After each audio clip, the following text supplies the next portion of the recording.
Jarvis, when you go to the movies, what is your like snack loadout usually? Well, just popcorn and a drink. Yeah, but what's Pretty your basic. what's your preferred Oh, drink? that is fucking hilarious. Holy shit. What's your Guys- preferred drink? I just get like a Diet Coke or Pepsi or whatever. Okay.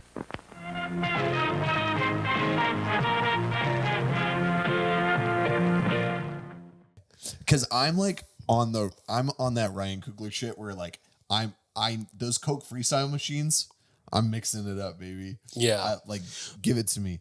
You got to understand, I'm usually going, well, hold on, before you go further. Guys, welcome to Full Time Movie Fans. Hi, welcome I'm your to Full Time host. Movie Fans. I'm Jarvis. I'm Hunter. We're just getting right into it but a lot of the cold open. a lot of the I've been going to Flicks recently, so Okay, Flicks it's not your Brew House. Shout out Flicks normal. Brew House. It's not a normal serve yourself a drink type. So it's like the original Alamo Drafthouse concept. yep. So, Which but if I go to the place like what you're talking about, I usually just get I usually just get myself an icy. Like I mix I feel you. the Coke and cherry slush and make that icy and just eat it with my popcorn. So I've really been on Coke Zero because I never drink soda. yeah. But we're talking about movies today. I'll drink a soda. And when I went to the movies the other day, I didn't have a soda, so I'm allowed a soda. That's how it works. That's how math works.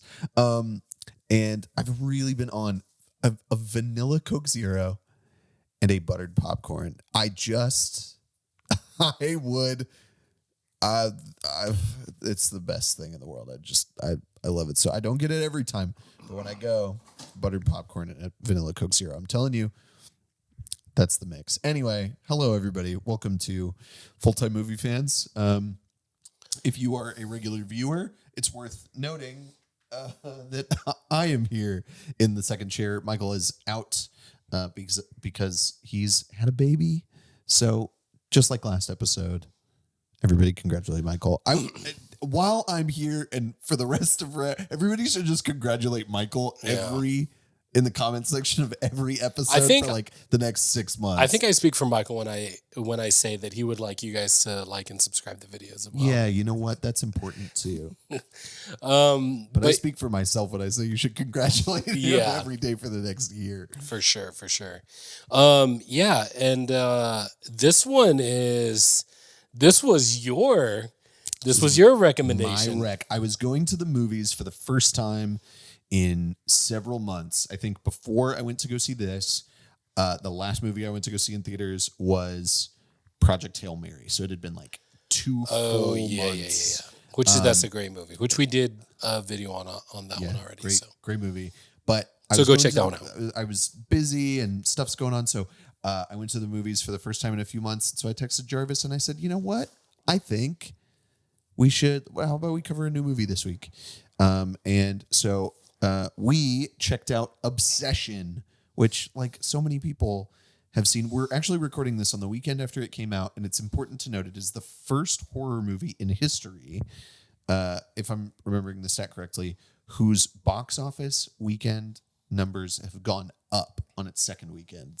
It's a certified hit, y'all. So that means word of mouth is really getting out there, and people who are on the fence are now going because of what people are saying about it. So people like us, I mean, to a smaller degree, but we were OGs. We showed up weekend one.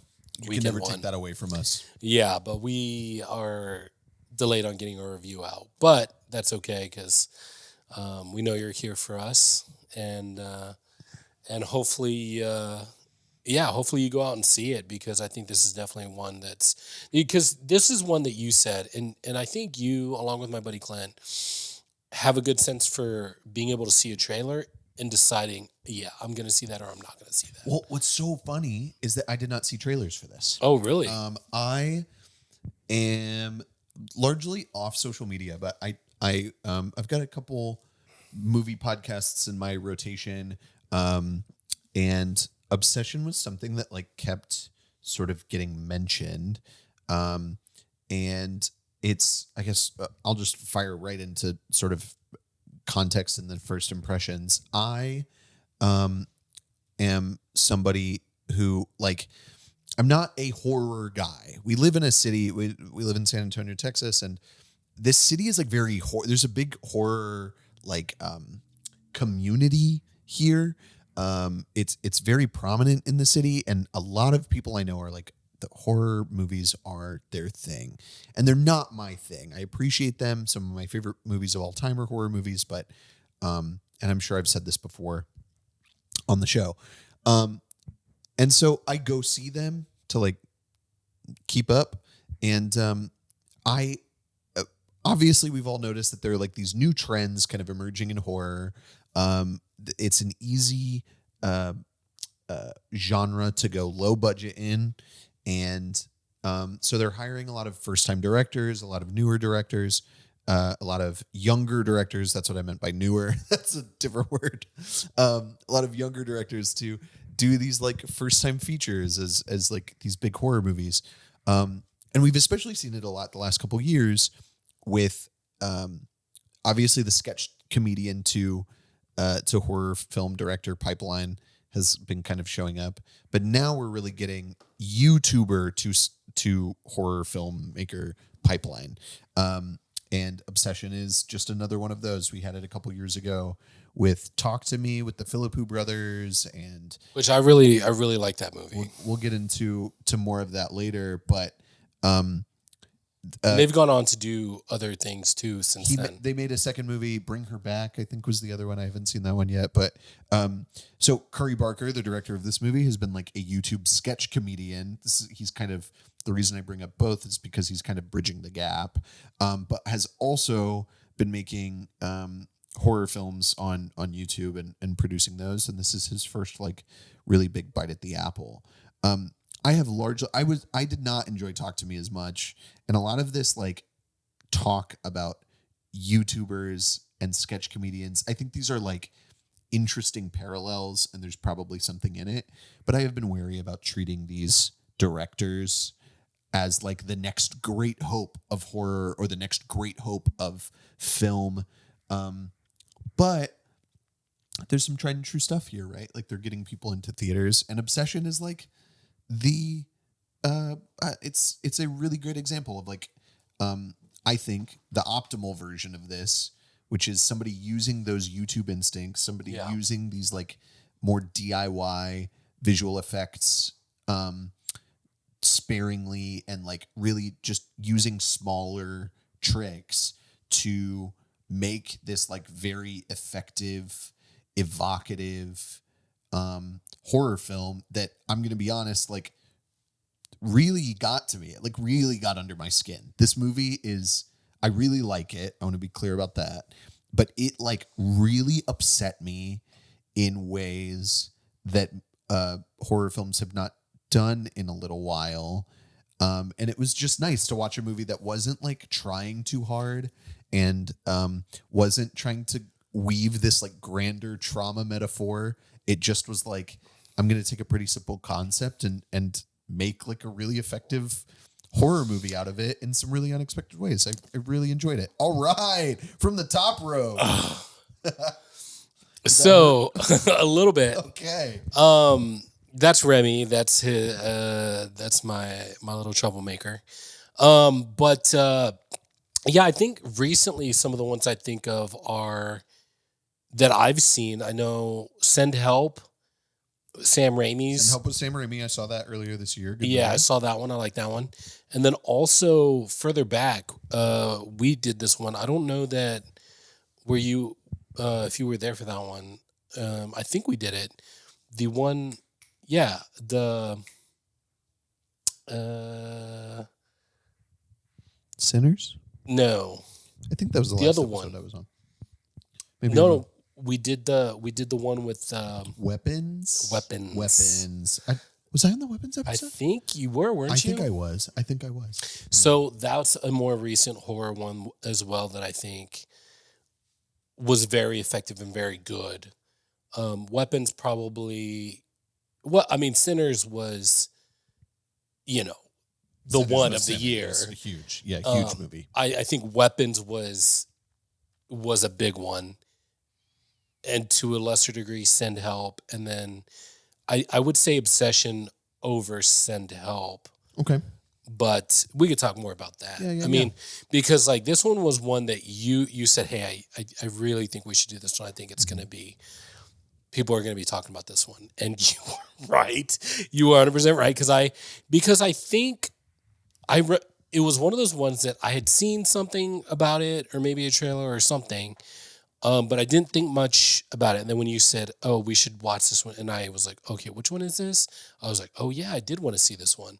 And then I went and saw it, and I was blown away. I was like, yeah, this is really good. There's been a lot of these horror movies, like sort of horror trailers coming out that are all kind of like in a similar vein. There's a movie that came out this past weekend called Passenger, and Backrooms is coming up. And I think these things are all kind of like, they all feel like they're weaving together a little bit. So I understand you seeing it and being like, I don't know which one it is. But yeah, glad you liked it.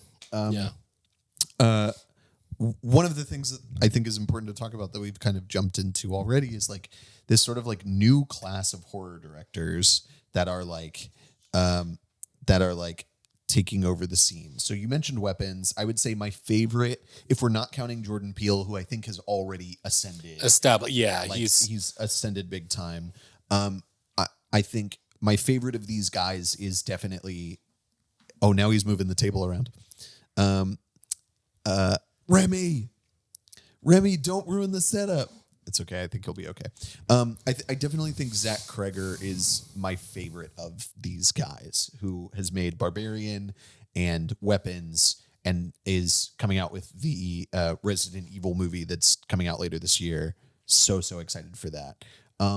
But on top of, so Kreger and Peele and Curry Barker all have this kind of sketch comedian thing going on. And I would say all three of those guys' movies are like really funny. Like there's something, Obsession is like a pretty upsetting movie, but I laughed a lot during it. Yeah. There's good comedic instincts in it. On top of that, just some other people I wrote down. We mentioned the Philippou brothers, Kane Parsons, 20 years old, directed Backrooms, which is crazy. And then, hey man, don't move the table. We got to focus. Chris Stuckman, who's like a film reviewer, released Ashby Oaks last year. Dude, Stephen, can you just get him? Come here. Are you trying to get your toy? Michael, you can edit this out. Here, come here. Don't, oh no. It's okay. It's going to be okay. Dude, just grab him, seriously. Come here. Go that way. All right. We figured it out. Thank you. Chris Stuckman.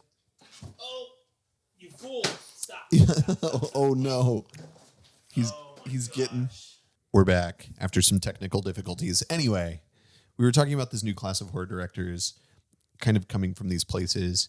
And I think the exciting thing here is that, like, for me, as divisive as all these other movies have been or not been, or like as much as they exist, Markiplier released Iron Lung, like self-funded Iron Lung this year, which is a big deal. But it really feels like Obsession is like, and Curry Barker, like people are fascinated by what he has to say about this movie in a way that they are sort of fascinated by Zach Kreger or whoever else. Like I've seen a lot of interview clips of him sort of circulating, and people are sending me stuff and being like, look at what he said about this. Look at what he said about this. And I think that's like, it's a really unique, not a unique moment, but a moment that rhymes with like other big. It feels a little bit like Jordan Peele's debut. Yeah, to a lesser degree, I think. Yeah, I think it's important to like not overhype. One of my big things about this movie is that I really hope that people that go to see it, one of the things I don't want to do today, if you're like listening to this or watching this before you've seen it to see if you should check it out, I don't want to overhype it. Like, which is not to say that it's not good. I just, if this movie had been like, if I had seen all the buzz about this movie and then gone to see it, I think I would have enjoyed it to a much lesser degree than I enjoyed it. I think part of what's so cool about it is like really exciting, and I did not know what to expect at any point. Yeah, that's fair. Yeah, I mean, I would say that, because I feel like we're in our first impressions, is that like I also, I had seen the trailer, so I knew a little bit about, what to expect, but it was still, because sometimes certain movies you have big expectations or you have low expectations or you're just kind of like, I don't know. I'll just see how this goes. You know what I mean? This one was one for me that was just that, let me just see how this goes type situation. Sure. And I was pleasantly surprised. Like it was shoot, what did I see recently? I feel like I watched a movie recently that was very technical. Like it hit all the technical beats. Like technically it was good, but I didn't feel gripped by any, like I normally would like to be taken into a story. This one was the opposite of that. Like I really felt like involved. Like I loved I was just taken into it completely. The story, it took me in. I felt all the weirdness, the creepiness, like everything that you're supposed to feel. I felt it. It was very effective in making me feel what it wanted me to feel, I guess. Mm-hmm. And so it wasn't just technically good, but it was also just, it exceeded my expectations. Because like I said, my expectations were just like, oh, we'll see how it goes. Yeah. So I think, well, let's get into how the plot of the movie works. Yeah, before we do that, I just want to say that I think this is where the theme goes with our connection to the one that we just recorded. Yeah, if you listen to the last episode, blink twice. Yeah, so or maybe this is the first one to re-upload. We don't know. Maybe. Oh yeah, check that one out. They go in. Yeah, but we did these in a batch. Yeah, we record. Is that it's kind of like this is new for somebody.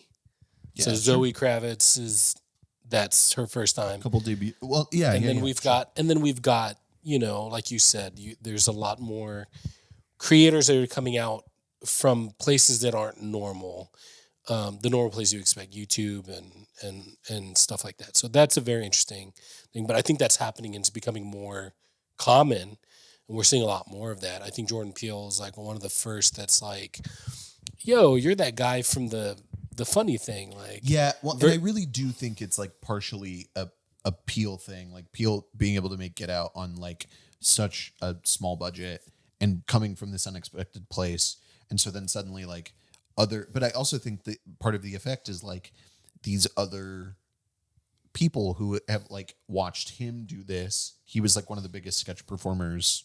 I mean, Key and Peele was like a huge show. Yeah, that like Keegan-Michael Key and him were in like Toy Story 4, they like had a huge moment. Yeah. And suddenly seeing him show up and be like, hey, so I have this idea. I think it really inspired some of these guys like Zach Kreger, like Curry Barker, whoever, to step out and say like, I've got a great idea. I think I can do this too. Yeah. Yeah. Yeah. So let's get into it. So, this movie is about, we sort of open on this guy named Bear. I think they're in there. Are they in high school? They're in their 20s. Yeah, they're in their 20s. I think. Like I don't remember exactly where they're at, but Bear or Baron, everybody calls him Bear. They're on that cusp. I think. Yeah. Into getting into adulthood. His friend Sarah is applying for colleges. Yeah, right? Or trying to get into somewhere. Yeah. Yeah. So anyway. These four friends, it's Bear and Ian and Sarah. These are Nikki and Nikki. And Bear has a crush on Nikki, who is they're this core group, and has had a crush on her for he says 7 years. For 7 years, I've been waiting. Okay, let me say this. There are certain, sometimes when a person is a good actor and you dislike them, you're like, wow, they did a really good job of making a character that I did. They got emotions out of me. Yeah. I hated his character. Did you? I did not. Dude, okay. And not his... I wouldn't even say that it's to his acting ability. No, yeah, of course. Just who the character is, I dislike that kind of person. Because why the are you waiting 7 years? Well- That doesn't make any sense to me. I wanna get into, like, there's a very specific part where this movie turns for me in a really genius way that I don't want to spoil yet. I want to. Okay, we'll get to it. We'll get to it. But, like, Okay. when the movie starts, I hear this and I'm like, I don't hate him initially. I'm like, oh my God, man, you're pitiful. Like, but also like I was not that kind of kid, but like I was a dude in school who like had trouble. I had crushes on some of my best friends and like at times, and it was really hard for me to talk to them about it, you know? And I think he is a dude that is like so weighed down by his insecurity and by his like lack of self-worth that like to like a really extreme degree. Everybody is different, but and we all get irritated by other people who are different than us in different ways. I learned from a very young age, like as a kid, that I do not like the unknown. The unknown bothers me. And the torture of the unknown is worse than like in this case, a rejection from a girl that I like. I would not torture myself for 7 years. I have the self-respect.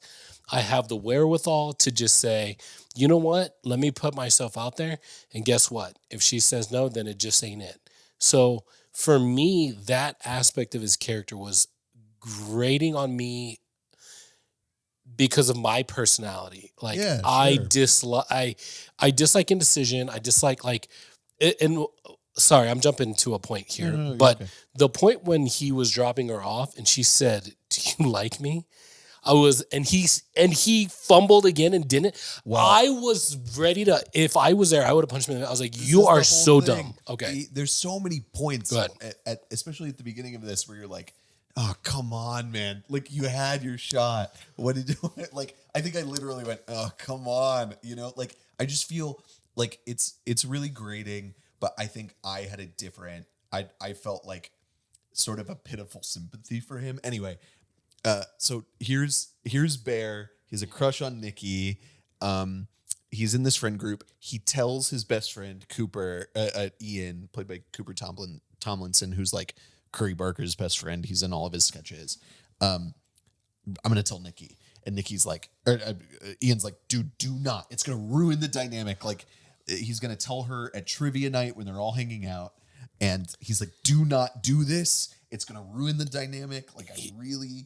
Yeah, you could tell he clearly didn't want him to do it first off, but he especially did not want him to do it at the trivia He's night. like, wait for the right time. This is not the right time. Anyway, of course. I would have told him, was like, dude, just do it now. Yeah. Like, I was like, okay, trivia night, let's just get it over with, dude. Because it's been 7 years. I'm tired of hearing about this. Sure. Like, that's the frustrating part for me with this character. I'm like, that's crazy to me that you can't just summon the wherewithal to just be like, hey, can I talk to you? I like you. Yeah. We have a great friendship. I don't want to ruin anything, but it's important to me that you know that. What do you think? Like, how do you feel about that? For sure. Yeah. Boom, I we can move on. understand that. Yeah. In a real, we're talking about a movie, so Yeah, we didn't. Let's continue. We wouldn't have the movie. Anyway, so then he botches it at trivia night. He does not do it at trivia night. He tries to, and then his friends show up right on time. But we meet Nikki, and she's kind of this like manic pixie dream girl character. She's gorgeous. She's played by I forgot to look up how to pronounce her name. Indy Navarrete, I think, is how I'll pronounce it. But she and she's like, she's really gorgeous. She No, it's a cat that's outside of the room. Oh, is that amazing? edit point. It's like a calico. Sorry, guys.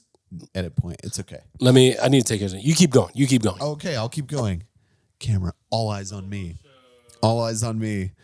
I'm king of the couch. Oh no. And the lights are falling over. Everything's falling apart. Anyway, I'll keep doing plot. So Nikki's this manic pixie dream girl. Like, she's got this great smile, and then when they're leaving, they're talking about going to karaoke, and she like stops and like gives money to this homeless man or food or something, and he's watching her, and he's like, "Oh my God, Anyway, Bear offers to drive her home. And then while she's in the car, there are like these couple of instances where he has a chance. He lets it slip away.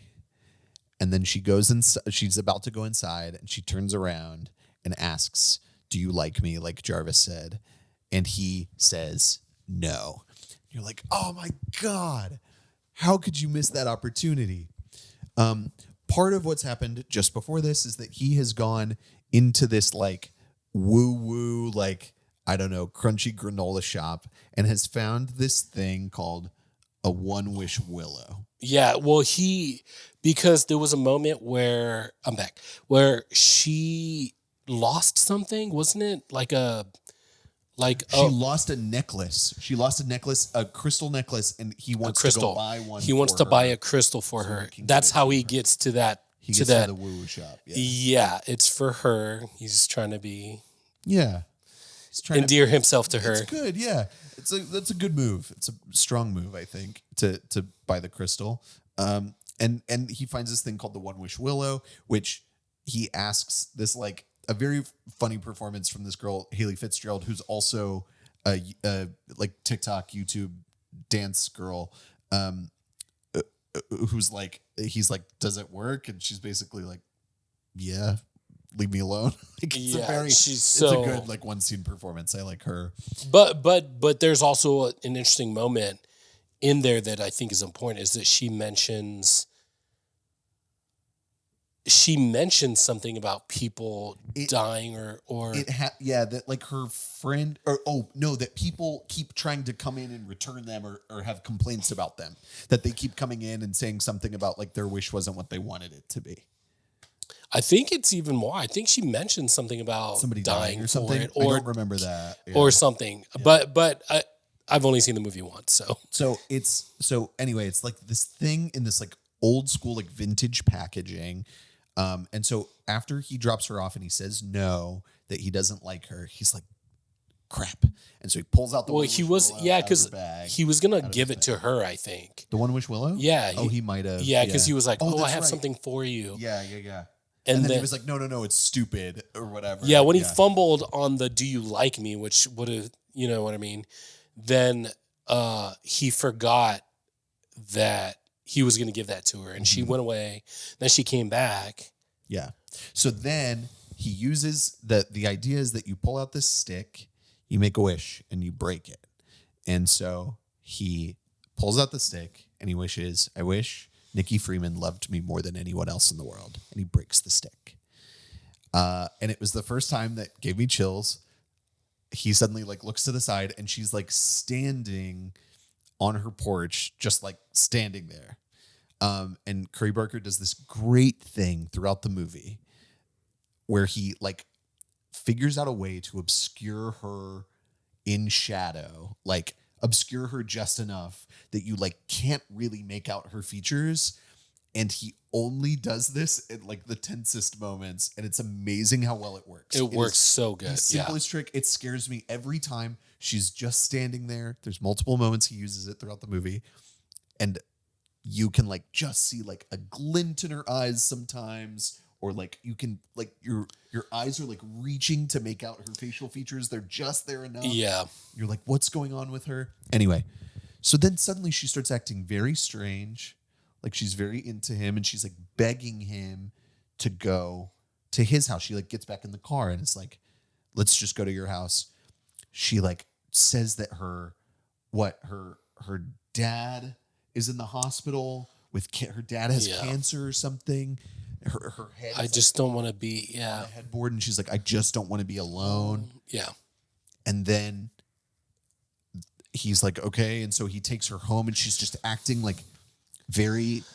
His inability to even understand like the hints is frustrating to me. I mean, like, I think part of it. So, like, you know, in this next section, what happens is that they're like at his house. She's like, he's like, oh, I'm gonna sleep on the couch. She like gets basically undressed down to her underwear and is like, no, I like sleep with me in the bed, Bear, or whatever. And he's like, okay. And I think he plays this well of like this dude who's like, all of my dreams are coming true. Like this thing apparently works. And she's like acting strange, but like, of course she would be acting strange because like I made a wish, you know, like she's going to be acting a little weird maybe but my dreams are coming true. I don't really know what to do about this. I think he does really well in that regard. Which, like, yeah, of course, there's some frustration where you're like, clearly, like, something's not right, dude. Like, she seems like devoid of a personality. She's switching from like crying to being happy, like on a dime. And the big moment that happens in this first set is that they are laying in the bed together. She starts kissing him, and suddenly she like pushes off of him and starts screaming and gets like freaked out. Like, what's happening? What's happening? What are we doing? What am I doing? What am I doing? Yeah. I'm sorry. I don't know what I was doing. And he's like, whoa. And then suddenly she changes again and is like, I'm sorry, let's just go back to bed. Yeah. And very weird. Like, he's sleeping on the floor. She lays down in the bed. It's just this really cold, strange interaction. And he's like, I don't know what to make about this. I have expected him to open his eyes and then like her head is like looking. Yeah, just looking over the bed. It's just like, but so he addresses it the next morning and she's like, I'm really sorry. I just like, I don't know what I was thinking. I just got freaked out and like, but suddenly something's really cold about her again. And from there, they start dating basically. Like that's I think that's the next. To sum it up, yeah. She is basically like moved in because she's like staying there the whole time. She's just staying there all the time, and yeah. So the like classic like montage of them like cooking together. Well, yeah. Before that, like one of the things that was really also very expressing. Dude, he's on something right now. Right. He is on something. Yeah. So please forgive Remy for that, Full-Time Movie Fans. But where they first go together to work, and he's trying to tell his buddy, like, "Oh shoot, something weird happened." Oh, that's right. And she is scared. She's just staring at them in the background the whole time. That was one of the another great scares. They're having this conversation in the back room. She's not moving at all, like not blinking. Like she's just staring at where he is. And they never pull focus to her. You're just watching their conversation. Yeah. It's shot like over the shoulders, and then every time it cuts back to Bear in the background, you see her like her head fully. She's standing behind the counter at the music shop, and her head is fully, clearly in his direction, but it's totally blurred out. Like, if you're not looking for it, you wouldn't see it.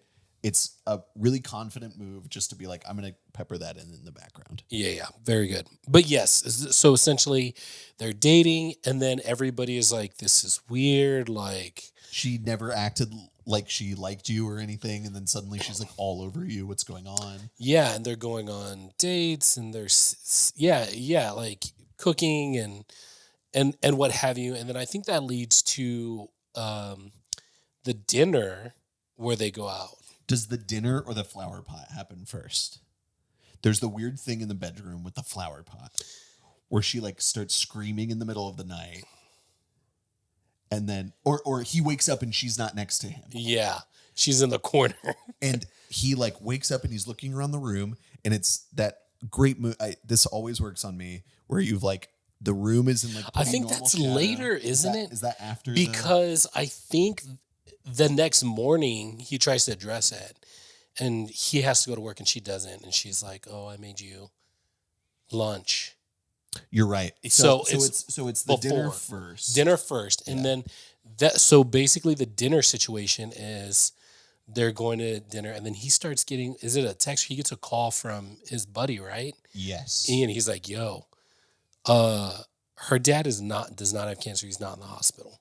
Yeah. And it's clear that there's a rough history. She's not close to her dad. So it's like, why she's not even close to her dad. Why would she care? Yeah. Why would she? Her dad. She doesn't. Yeah. So that's not lining up, dude. And Ian's just like, dude, there's just something. And you know, it's starting to come across as a little weird, in my opinion, from Ian. Like, dude, why do you care so much? Yeah, you know what I mean? Like, your buddy likes a girl and now she likes him. Sure, it's weird, but like, you seem really invested in the fact that it's weird that you guys are now together. Yeah, but also like I think I get the idea from them. He seems very you get like he's overstepping his bounds a little bit. Why is he so insistent?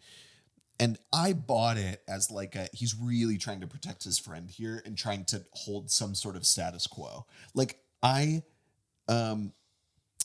without selling too much, what we find out later was not totally clear to me. I had suspected some version of it, but like there was a little bit of like, I think he's just really trying to like keep the friend group together. I don't think that there was like, for me, I it's not like I saw that coming. Yeah. Is what I want to say. But what I'm saying is like, for me, I'm just like, I got enough to like, dude, your reactions are throwing red flags to me. Yeah. But I did not know what it was or what it meant, or that once it was revealed, I was like, oh, it makes sense now. But at first it was just, for me, I'm just like, dude, something's off about your behavior. Yeah. And like, because I know that it's like, okay, I spent all this time listening to this guy obsess about this girl. He tells me he wants to talk to her. He ends up driving her home.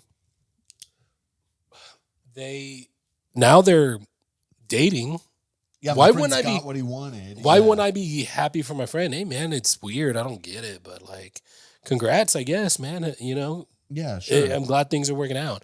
So like, the fact that he was like so invested in trying to figure out why it was, or like trying to throw a wrench, that I was like, there's something off about that. I didn't know what it was, but I want to say that I was like, that's weird. But he was like, you know, the fact that he took the time to investigate, oh, her dad is like, yeah, not. But anyways, he gets the call. He goes around the corner. She does the weird like, where is he? Like, thing. You see her stand up. They do another background thing. It's almost pointed. Yeah. So it's escalating, I think, very well. And in the creepiness and the weirdness, and but yeah, and then she also has another moment where he's like, he sits down, and he's like, he confronts her. This is where he confronts her. Well, it's an important confrontation. Finding out that she coaxed him into taking her home by saying my dad, it's like saying my grandma died, like, or whatever, you know, and then finding out their grandma didn't die. Like, you totally lied about something that you did not need to lie about. When I like wanted to take you home anyway, you just like justified it. You've been acting so weird, and like you justified it in this weird way. I definitely was like, if he does not say anything about this is where I got like you. If he does not say anything about this, I'm going to be so frustrated. This is the weirdest shit ever. It would totally put me off. Yeah. So for sure. He does it. Right. But but at the same time, I was like, where was all this energy when like she asked you, do you like me? And all you had to say was yes or no. Like the brakes just wore down. That seems a lot simpler of a thing to do than, so I was just told that you may have lied to me. Like, yeah, well, you know. So anyways, we make our decisions. And then she starts doing, which, I saw an interview. That scene is a reference to Get Out. Yeah. So one of the big things that happens is when she's in that scene, he confronts her and she like really makes a big scene at the restaurant, which is like, it's important to mention that Indy Navarrete's performance is just really great. It's going to be one of the big things that people talk about. It's going to be something that I think people are going to be annoying about come Oscar time.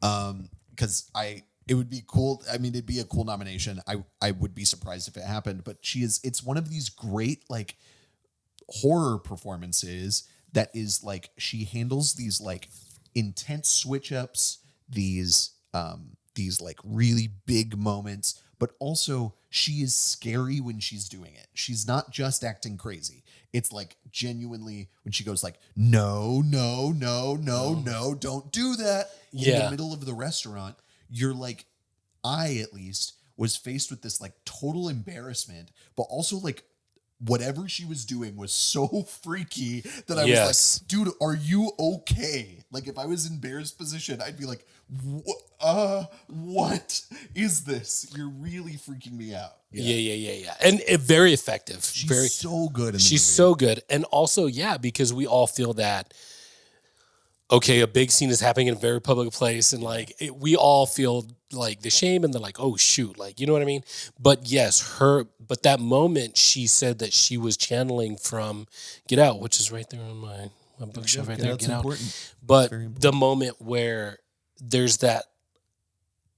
I know There exactly was what moment you're talking about. There's that moment in Get Out where I guess she's the maid, but she's actually the mom. Yeah.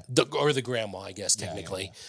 Yeah. And she is confronted in the bedroom. Immediately. She basically like pulls from that moment directly, and it's great. Yes, because the difference is, it's that she's like, you could tell that they're both actresses, and the moments that they're able to convey that inner struggle tension that we're seeing is so good. And like, because with her, from Get Out, it's the tear that you see that there's a fight, and it's the tear while she's saying no. And with Obsession, it's a lot more loud. And it's a lot more menacing, and like it's a lot more like it's a lot more if you feel like immediate danger, like you don't, and it's always I think the thing that she really does well in this performance is that you truly do not know what she is going to do next. Like she really feels like there is violence right behind her. Yes. In this way, and which comes true later. But like she conveys this, I'm like getting goosebumps thinking about it. There is like, and that's the thing that scares me most is this like innate, you feel the violence like pushing outward from her. Yeah, it's really cool. It's such a cool performance. The pacing of the escalation of how it progresses from the weirdness to the creepiness to the aggression is perfect. I think because like, sorry, I'm gonna jump to a completely different movie, like the last Doctor Strange movie. Yeah, that was directed by Sam Raimi. Mm-hmm. They completely missed the escalation. It did not escalate properly because we see Wanda, she's willing to kill, but not Doctor Strange. Not, why does she let our heroes live? You know what I mean?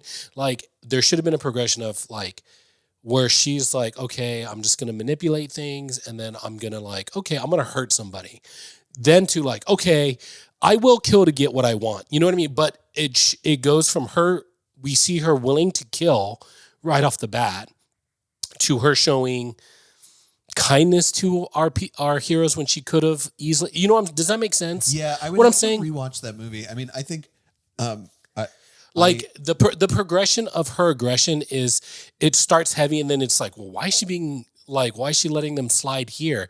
Versus the point I'm trying to make with Obsession is the progression of her escalating is it makes sense because it's going up. Whereas with the other one, it's like, what? This doesn't, I'm not sure. But I would also say that like part of what, and we'll move on after this, but like part of what makes it so scary is that pretty instantly you're like, there is so that there are moments of like where the escalation really pops, but pretty immediately she feels like, why are you this intense? Like and I think what the movie does really well is it rides these like spikes. Yes. Really well. That, like, she, of course, there's a natural escalation and things that happen, but she feels immediately dangerous to me.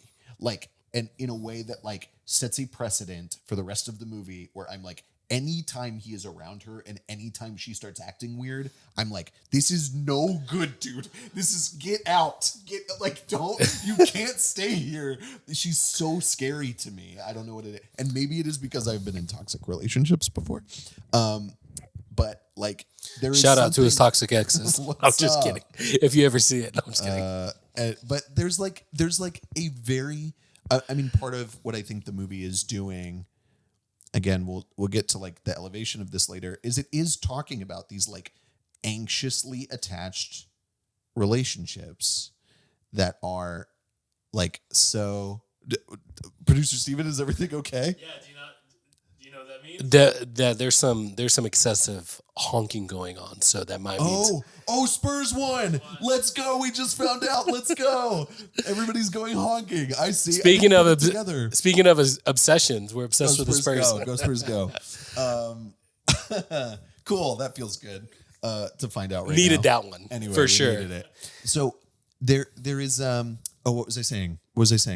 I was saying that It's riding the spikes of intenseness very well. yeah, and there was another thing I was going to say. It's fine. But no, it's okay. It's important to know that the alien has landed, the UFO has landed, and we won.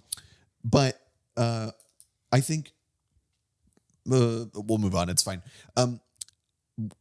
So they that happens. There's the weird flower pot moment. There are these moments. I think that's the next one. Erotic behavior is where, that night. He wakes up. She's like standing in the corner. You can't really see her at first, and then your eyes start to make her out.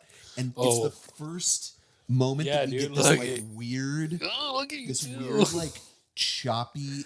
He does like a real like YouTube creepypasta thing with her movement, where she like moves in these like choppy, sort of almost like claymation looking.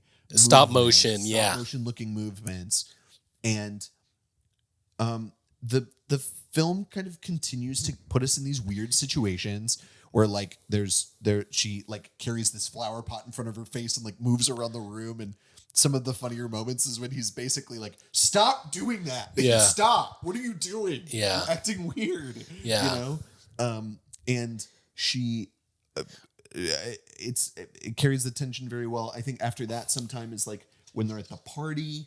There's the weird moment at the party where she like. Well, before that, I think what happens is he wakes up and he's like, "Yeah, hey, maybe we don't do that what you did last night anymore," and she is staying home from work. He has to work. This is one of the big moments. And then she's like, "I packed you your lunch," and then he's like, "Okay," and then he's about to leave, and it pans to the door.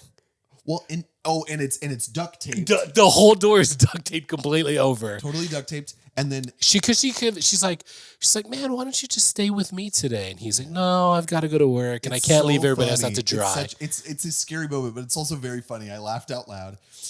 She's like, "I'll stand here and just wait for you to return," and she does, and she like starts peeing on herself basically instantly, and like holds as soon as he leaves. As soon as he leaves, and she like holds this smile that. Again, feels very like Pearl, A24 Pearl. Which she mentioned that as well in the interview. She mentioned that, yeah. I don't know if you saw that interview, but no. I did. Yeah. I saw it. She mentions that. Mia Goth, yeah. So like we find out that so like then we see this really tender interaction with Bear and his friend Sarah. We're starting to get a feeling that like they have history, or they have like an intimacy that is like very very deep. It feels friendly. It doesn't feel like, but it feels like two people that kind of have flirted with the idea of each other before. Well, I think he's completely clueless. But I want to take it back to, I think, the beginning of the movie when he's taking Nikki home. She asks him, "How do you feel about Sarah?" Yeah, that's right. So we get early. So that's our first introduction to, okay, Sarah. There might be something there because Nikki asks him when he's dropping Nikki off, "Hey, how do you feel about Sarah? What do you think about Sarah?" Yeah. And then of course he does the wish, and then we get to where we're at. Yeah. Now we see the first scene of just them together at work. She's trying to do college stuff as well. Yeah, she got rejected from another college. He's giving her comfort or whatever. And he's, she meant, when she got there, Nikki made me some lunch. Oh, okay. And then she's like, "It smells weird." She says weird. And you're like, "Oh, come on." So the thing that we forgot to mention at the beginning of the movie is that the movie opens where Bear has like come home and his cat has died. It like ate some pills. Yeah. And it got into his pill case and like is dead. And Nikki has been doing this weird stuff with the cat where she like unburies the cat and like makes an altar for it in his house at some point. He's like, "You can't do that. Don't touch the cat." Yeah. Like, he goes and buries it again. And pretty instantly you're like, "Oh, this sandwich that she made him is Yeah, well, Sarah and him are having a good moment, and Yeah. then and this is where the moment for me that I saw in that scene was Sarah is being a little bit more open about her feelings that were potentially hidden. She leans her head on his shoulder. This is where us guys all have that moment where it's like, oh, was she flirting with me? And like, a week later, except for him, it's been however long their friend group is. And he starts to think like, oh, what I saw in that moment, what I felt was, oh, like Nikki's not gonna like this. No, it wasn't that. It was that, oh, Sarah likes me. Oh, like yeah. his first realization, but also, actually, this is nice. Yeah. Like this feels nicer than what's been going on with Nikki. Feels stressful right now. Sarah feels calm. Sarah feels it feels nice is what I was getting from that. For sure. When she leans on him and they're just having conversation, and then he bites his sandwich. He bites the sandwich. She's like, "This tastes weird," and he checks the lunch note that she made for him, and it basically says like, "Have a good day, Bear. Hope you like cat?" or something like that. And you're like, "Oh, come on!" Like it's pretty. Remy, you got anything to say about that? Remy, are you gonna stop being annoying tonight? I'm trying to do something here. We're not gonna eat you. Don't worry. So anyway, to get through more of it, the two really big moments outside of the finale that happened is they're all at this party, and there's this they're playing this game. Well. Sorry. Let me connect the bridge a little bit more. So basically, he finds out that he has another interaction with Ian, and Ian's like he finds out from Sarah that there's a get together. Yeah. And he's like, Ian, you didn't invite me? And he's like, well, because we don't want Nikki to be there and you and Nikki are make things weird. Yeah, you guys weird. are weird together. Like, we know that if we invite you, Nikki's gonna be there. He's like, no, Nikki doesn't have to be there. Like, I can just show up. And he's like, is Sarah gonna be there? He's like, okay, I'll tell Sarah not to show up. It'll just be a guy thing. Just okay. He's like, if you want to come, it'll be a guy thing, which was a lie. But so that's when he gets off of work. He tells her, hey, like, Ian's having a guy's night. I'm gonna go hang out after work. He goes home and he has this conversation with her, but like she's like standing there herself, like shit on her or something. Awful. Yeah. And she's like, oh, I'm sorry. Like, I know I'm gross. I could go shower. And that's when she's in the shower. He starts to explain like, hey, it's a guy's night. I'm just going to go hang out for a little bit. The shower turns off. It gets quiet. Of course, more yelling and all kinds of other craziness ensues. And then that's when he blows up about the cat sandwich. He's mad about the cat again.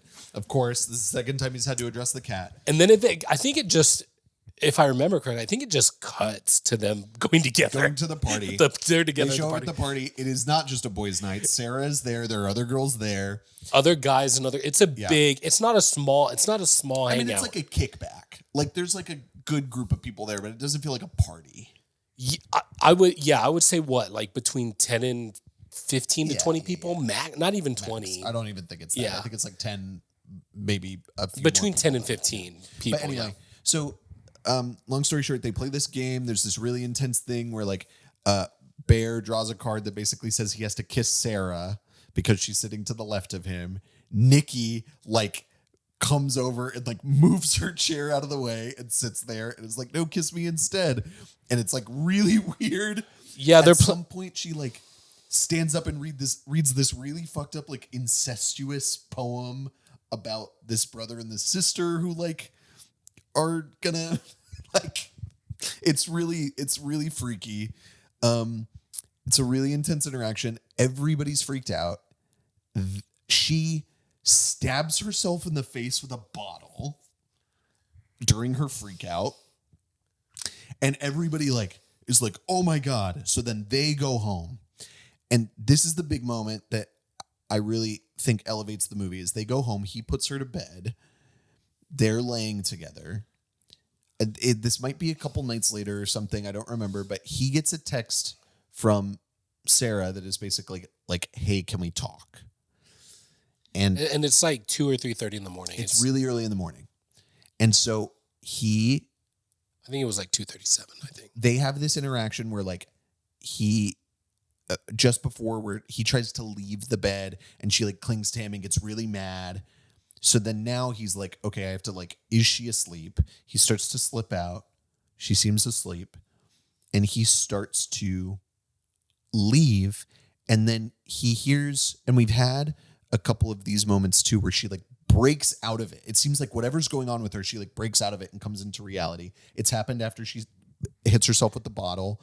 I forgot to mention we don't need to go into it, but there's a really funny scene where he has to call customer support for the One Wish Willow, and another great scare where like the dude on the line is so funny, and then suddenly he's like, he tries to get out of the wish, and then he just hears like screaming on the phone, and suddenly you're like, oh my God, that's like the real Nikki. yeah, Nikki's there.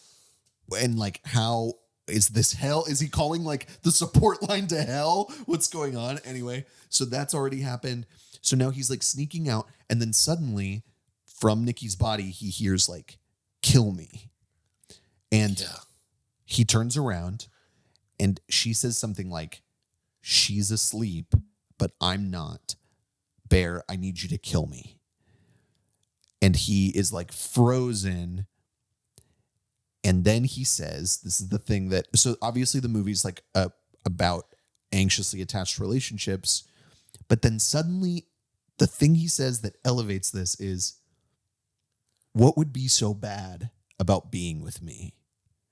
And at that moment, I was like, this movie just like went up a full star, basically half a star, because suddenly it's not just about like getting in these relationships that are anxiously attached. Yeah. It's about these dudes that allow themselves to be in these relationships because they need to be needed no matter what the other person needs. Like, it has nothing to do. This has never had anything to do with Nikki and his love for her. It has had everything to do with him. And it doesn't matter what she's going through. It doesn't matter the pain that she is dealing with. It is more important that he is with her than anything that's going on with her. And suddenly that pitifulness, the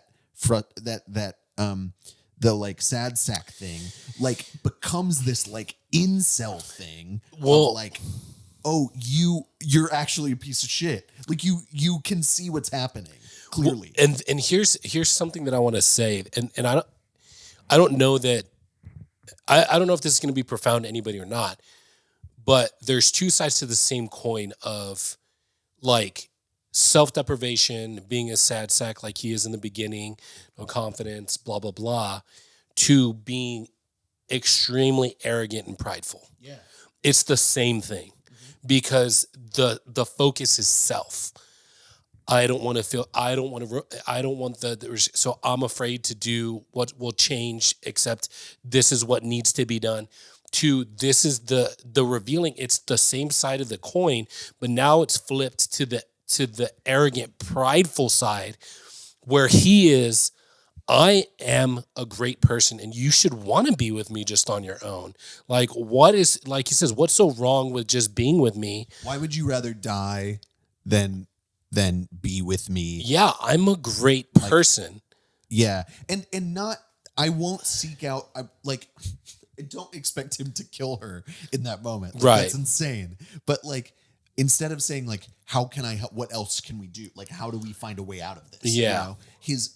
He is not just, he is leaving the sort of possessed Nikki, to go see Sarah when he knows that like she's going to freak out. Yeah. And then he has this genuine interaction and he still is going to leave. And you're right. That is the moment where I say it as the coin flips. The veil comes off as to who he really is, because in the moment where he actually has a chance to talk to the real Nikki, it's still just about him and what he wants. And like, oh, what do you mean? Like, is it really so bad? It's just such a smart. It's like, bro, you're but garbage, it's bro. such a smart writing thing to be Yeah. like, this is the first real, like the veil coming off for Bear, where it's like, it's not about anything else he's been telling himself. This is the real thing. What would be so bad about being with me? Isn't it better to be with me than like whatever you're going through or whatever, you know? But And it's not. I guess not. So he sits with Sarah. They're gonna open her final college letter, her last chance of getting into college together. And they have this interaction. And then Well, she confesses to she him. confesses that she like feels something for him, right?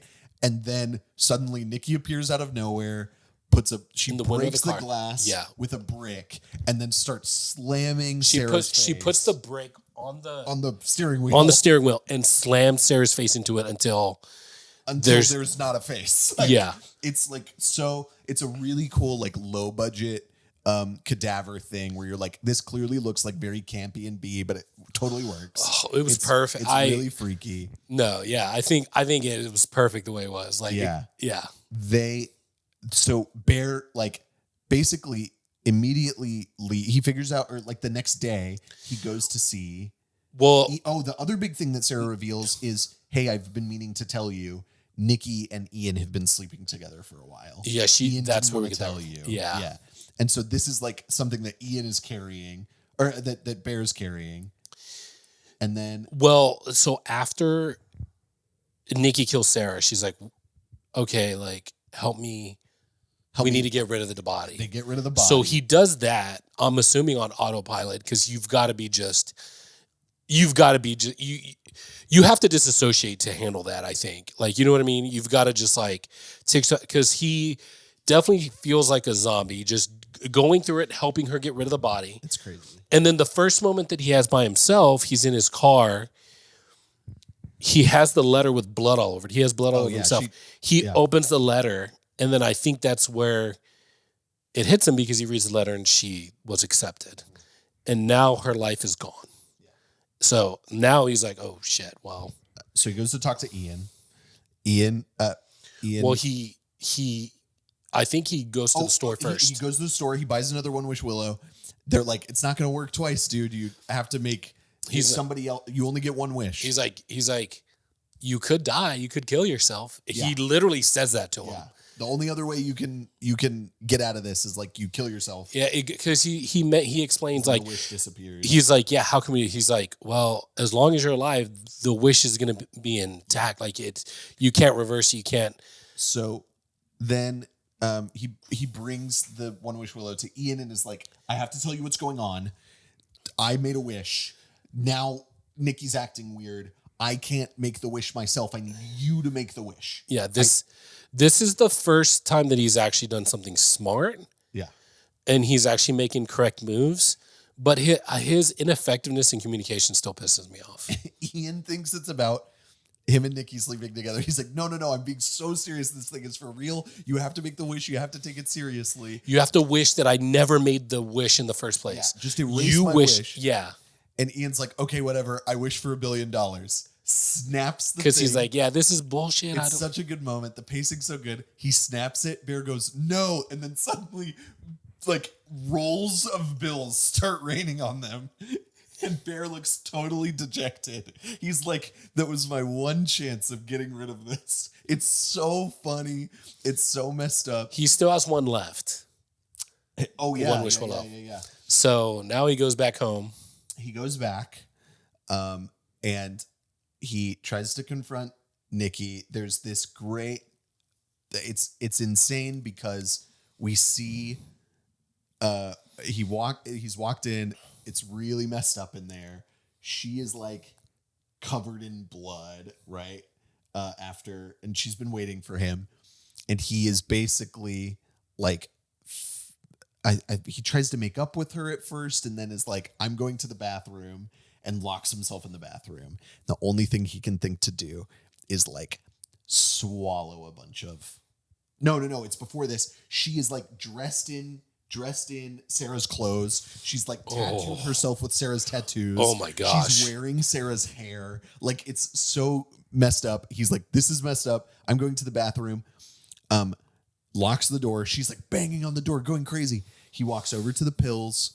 He swallows a bunch of pills. And another great pacing moment is in the background. She stops as he's swallowing the pills. She stops.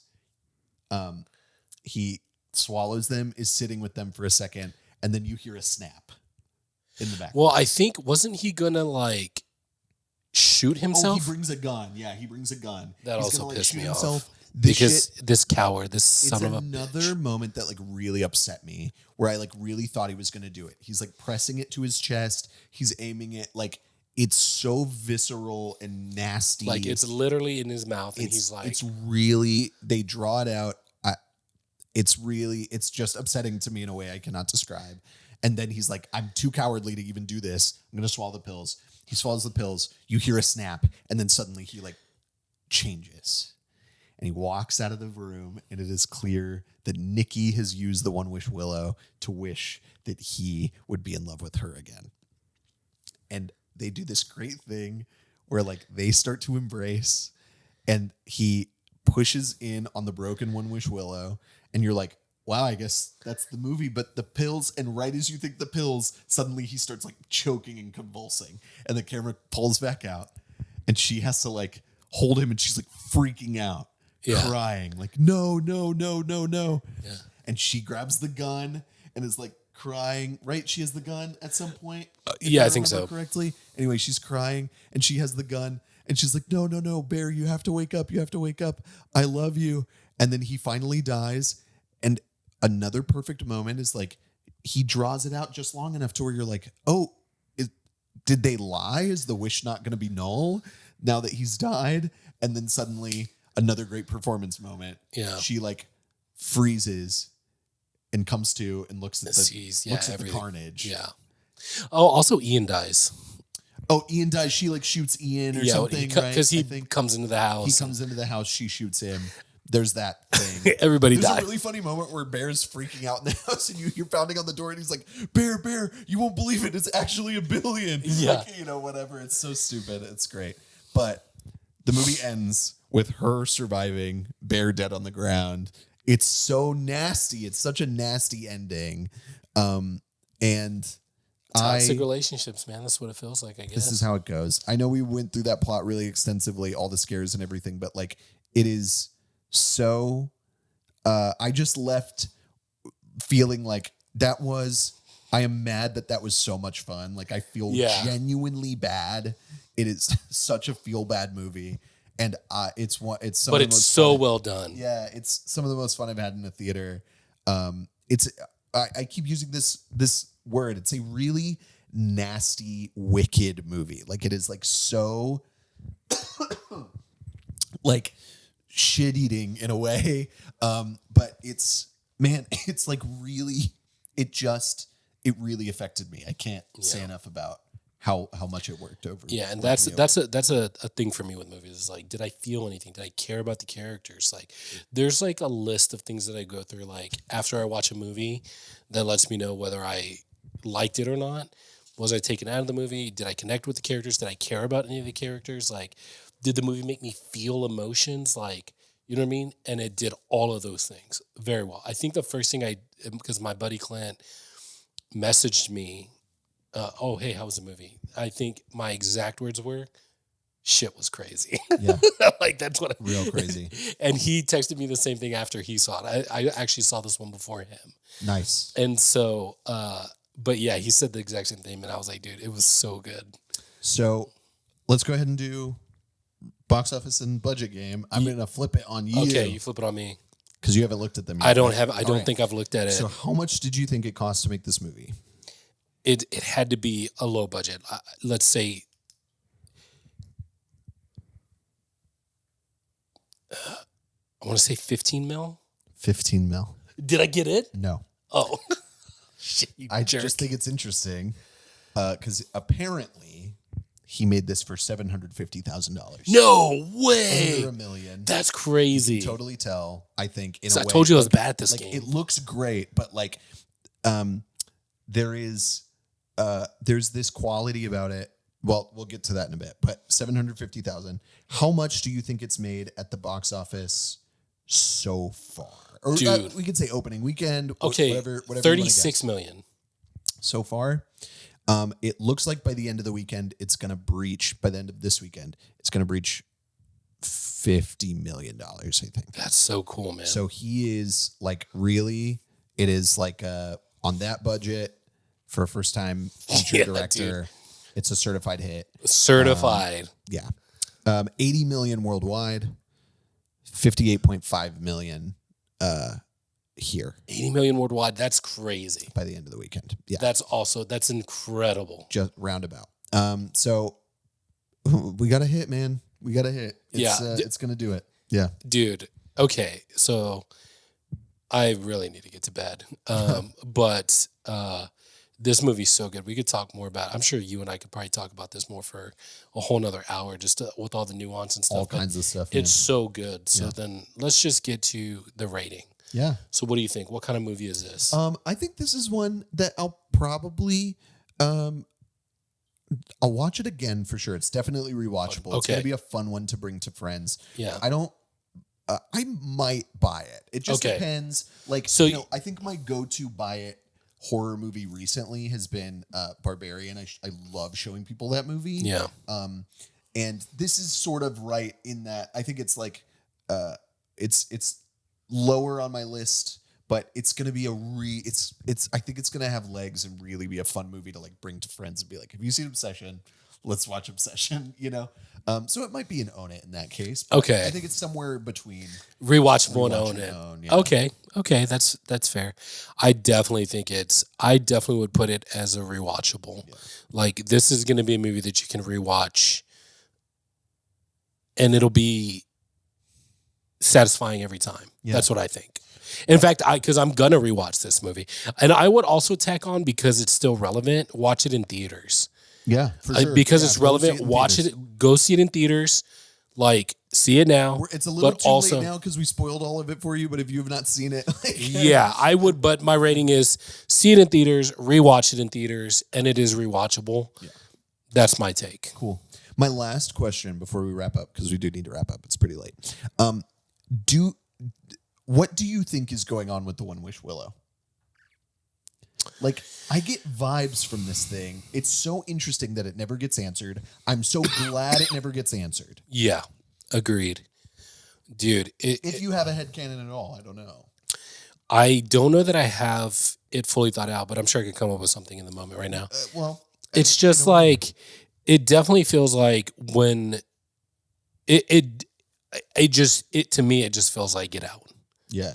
Like that they took from that, and that her actual consciousness is now whatever the Willow thing, the makers of it, whatever sorcery is behind that, then obviously because at least her consciousness was on the phone of wherever he called, that I'm sure everything is different, and maybe it's some mystical demonic stuff. Yeah. Maybe there's a realm where, hey, like what all the possibilities are in this realm, and a gateway into our world is through this Wish Willow. When he wished for the stuff, like directly got added to his house because it was coming down from the ceiling, I guess, all the money. So that there has to be some kind of like actual space or dimension where things are, everything that's possible from a wish is, or where those things can be manufactured and and converted into our realm, our dimension, etc. So when it comes to wishes like that, I just think it's just like a prison. Like it's just like, hey, Because- if you're overriding somebody else's free will and you're taking their consciousness, then again it has to go somewhere. And from what we've seen, the only time when her consciousness has any connection to her body is when truly whatever was replaced with it Yeah. is actually asleep and that it requires sleep, or that, you know, what have you, that it's tied to the physical body, so it needs to be asleep, that she can come through. Sure. But she's definitely in some kind of prison somewhere. I think to me, this movie has, like, as a final thought, has such a fairy tale quality to it. One, it deals with wishes. Two, it's the Willow thing feels very fairy like, and the way she like moves and stuff. There's a moment where you see her in the background and she like moves like this weird, like, I don't know, like Tim Burton creature. It's important to note that Curry Barker has officially said, like, I don't have any answers for how it works. Yeah. I don't have answers. I want people to come up with that themselves, which I think is why the movie works. Yeah, it's very cool. That it doesn't feel like we're pointing to anything. But there is this like monkey's paw fairy tale thing about it that I think, and it works through the score and everything. I don't know. Great movie. Thanks for sticking around and talking about it with us. Hopefully you watch it and leave a comment on what you guys thought about the movie, because like I want to talk with people about this more. Cool. Like, this is a movie that I want to talk about with people more. And what did you think about it? How did it, you know, connect with you, or what have you? But I think this is a movie that has a much bigger, greater appeal than maybe Blink Twice would. You know what I mean? Yeah, for sure. So, and I think it's, I mean, go see. People are loving it, man. People are loving it. Yeah. So go find it out for yourself. Guys, thanks for hanging out as full-time movie fans. This is, I mean, we've got Hunter for a little while, and Steven. Producer Steven on the board. Yeah, so we'll love that as much as we can get it. Guys, we hope that your day is everything you dreamed to be and more, and we'll catch you in the next one. Bye. Bye-bye. Hey, full-time MFers. You like this video? We sure did. If you liked it, maybe you should share it with your friends. Maybe like the video and subscribe. If we were you, that's what we would do. I mean, if I was watching this, I'd be all over that. Like, and I'd hit that share, and then I would hit that subscribe in that order. Yeah. There's also another video that's popped up. YouTube thinks you like this one, so you should watch that one now. See you next time.